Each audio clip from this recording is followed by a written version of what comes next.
Maaf Pak, apakah saya ada berbuat suatu kesalahan? Halo Pinongku, dan buat kalian yang belum nonton video sebelumnya, silahkan klik link yang muncul di pojok kanan atas ini. Karena hari ini aku mau meringkat series The Last of Us episode 2.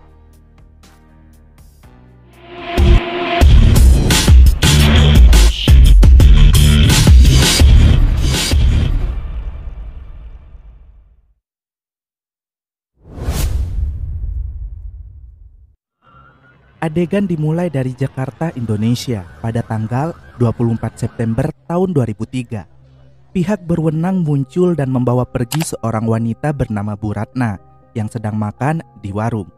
Harusnya mereka mengganti spanduk harga makanannya tuh guys. Gak mungkin kan harga makanan semahal itu di tahun 2003. Bu Ratna adalah seorang dosen ilmu mikologi di Universitas Indonesia. Mereka membutuhkan bantuannya untuk mencoba meneliti sebuah infeksi. Bu Ratna dibawa ke lab Kementerian Kesehatan dan diperlihatkan spesimen jamur Cordyceps yang menginfeksi manusia. Awalnya Bu Ratna gak percaya jamur itu bisa bertahan lama di tubuh manusia. Tapi setelah diperlihatkan mayat seorang wanita dan Bu Ratna memeriksa gigitan di pergelangan kaki kiri dan juga mulutnya yang terdapat sulur atau julai, Bu Ratna seketika terkejut dan segera keluar. Bu Ratna semakin gemetar ngeri mengetahui orang yang menggigit wanita itu masih berkeliaran di luar sana. Petugas mengatakan sangat bergantung pada Bu Ratna untuk menemukan vaksin.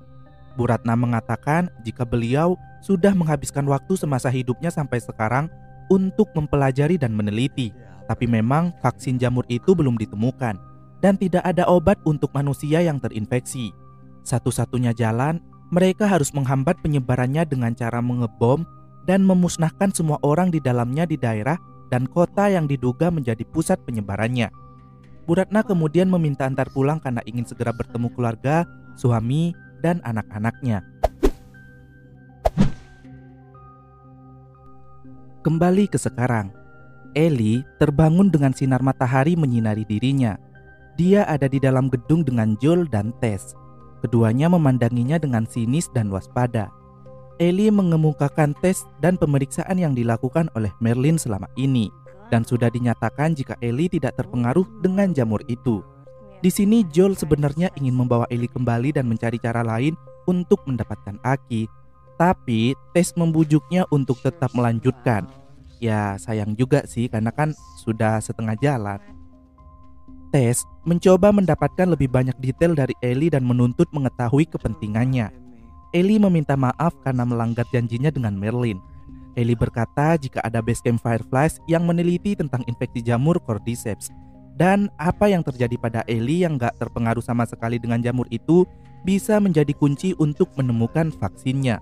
Tapi Joel hanya berkata itu omong kosong.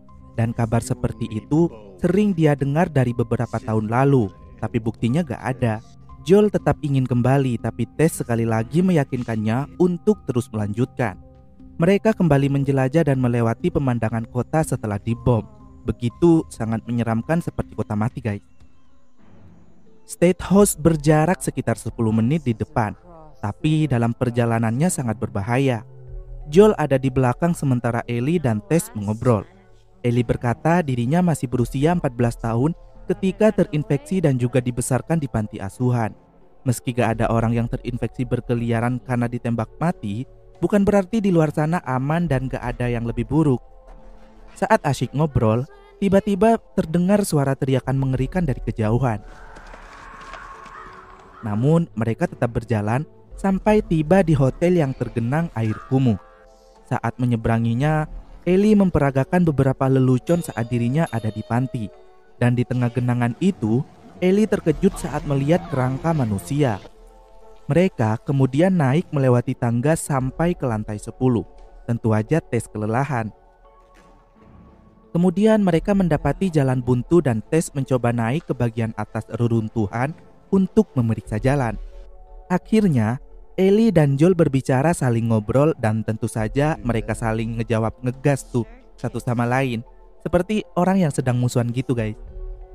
Tess lalu kembali dan membuka pintu dari dalam. Mereka lanjut jalan dan melihat semua orang yang terinfeksi dari atas gedung merangkak-rangkat gedut-gedutan di jalan. Tess mengatakan pada Ellie bahwa jamur cordyceps saling terhubung satu sama lain. Misalnya ada salah satu yang terinfeksi di area A, maka bisa memanggil orang lain dari area yang berbeda.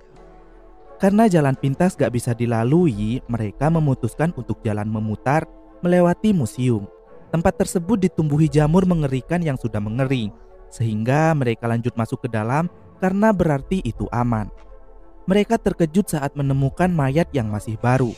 Namun mereka tetap berpikir positif jika mayat itu mungkin berasal dari luar dan baru saja masuk sehingga terlihat masih baru. Mereka berjalan mengendap-endap tanpa suara, dan sayangnya mereka menghadapi masalah besar ketika monster clicker muncul. Joel memberitahu mereka semua agar jangan ada yang bersuara, karena monster itu gak bisa melihat tapi pendengarannya sangat tajam. Namun Ellie yang ketakutan melihat penampakan menyeramkan dari monster jamur clicker itu mulai bersuara guys, dan monster itu pun menyerang mereka.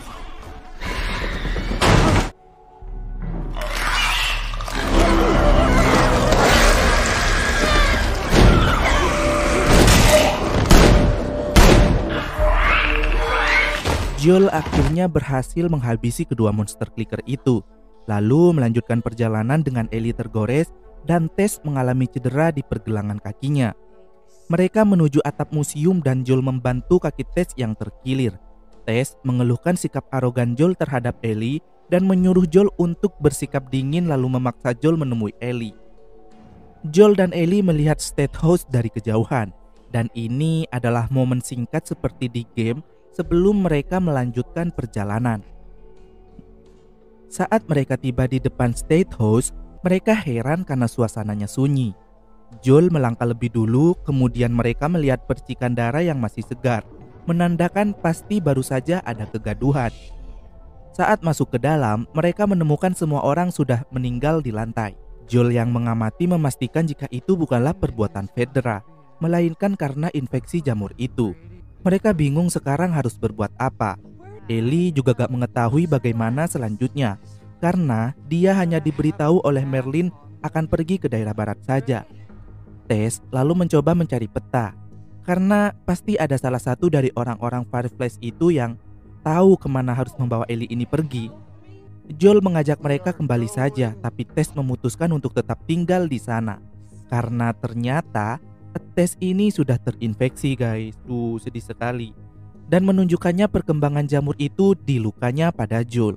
Sementara luka Ellie sudah sembuh, dan Tess meyakinkan Joel jika Ellie benar-benar kebal dari jamur itu.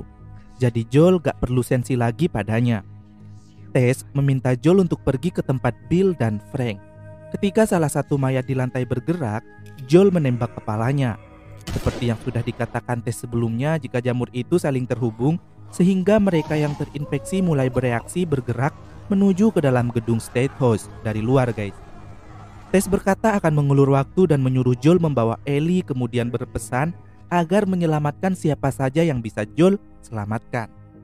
Tess menumpahkan minyak ke seluruh lantai untuk memastikan gak ada yang mengikuti Joel dan Ellie nantinya. Ellie tentu gak mau meninggalkan Tess, tapi Joel segera menariknya. Saat mereka berhasil keluar, zombie jamur itu muncul, masuk ke dalam gedung, dan memenuhi seisi ruangan. Di sini sangat menegangkan sekali guys, ketika Tess ini kesulitan memetik korek apinya. Tapi beruntungnya, Tess berhasil di detik-detik terakhir bersamaan dengan ciuman mesra di mulutnya dari zombie jamur yang terdapat sulur hidup di mulutnya.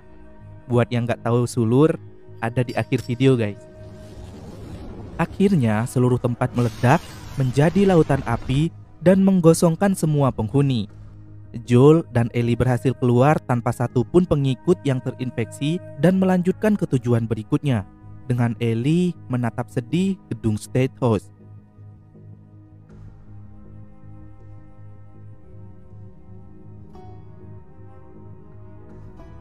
Sulur itu bagian tumbuhan yang merambat, bergerak, melata-lata, seakan berjalan gitu guys, tapi bukan ranting. Aku gak tahu bagaimana ngejelasinnya, tapi di daerahku disebutnya berabet dan sering diambil sebagai pakan sapi dan kambing. Aku yakin orang desa tahu dan akan susah ngejelasinnya pada orang kota. Nih ini dia bentukannya guys. Buat yang nggak tahu sulur tuh contohnya kayak gini guys tumbuhannya. Dia tuh panjang dan beratus-ratus meter panjangnya guys. Tuh. Dia tuh merambat-rambat ke pohon gitu guys. Tuh. Kalian bisa lihat tuh. Panjang banget ini guys. Dan dari yang sini sampai ke yang sana tuh mereka tuh saling terhubung gitu guys. Kayak gini nih bentukannya nih, pohonnya nih. Sekarang udah pada tahu kan? Makanya lu yang dari kota main-main ke desa biar tahu. Dan aku dapetin gambarnya ini tuh sampai lari ke pegunungan hutan tuh guys. Biar kalian tahu aja.